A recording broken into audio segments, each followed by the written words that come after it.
Well, the subject of difficult negotiation reminds me of one of my favorite stories from the Middle East, of a man who left to his 3 sons 17 camels. And to the first son he left half the camels, to the second son he left a third of the camels, and to the youngest son he left a ninth of the camels. Well, 3 sons got into a negotiation. 17 doesn't divide by 2, it doesn't divide by 3, it doesn't divide by 9. Brotherly temper started to get strained. Finally, in desperation, they went and they consulted a wise old woman. The wise old woman thought about their problem for a long time, and finally she came back and said, well, I don't know if I can help you, but at least if you want, you can have my camel. So then they had 18 camels.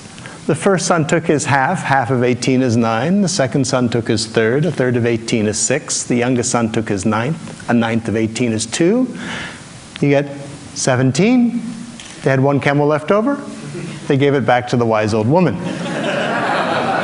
Now, if you think about that story for a moment, I think it resembles a lot of the difficult negotiations we get involved in. They start off like 17 camels, no way to resolve it. Somehow what we need to do is step back from those situations, like that wise old woman, look at the situation through fresh eyes, and come up with an 18th camel.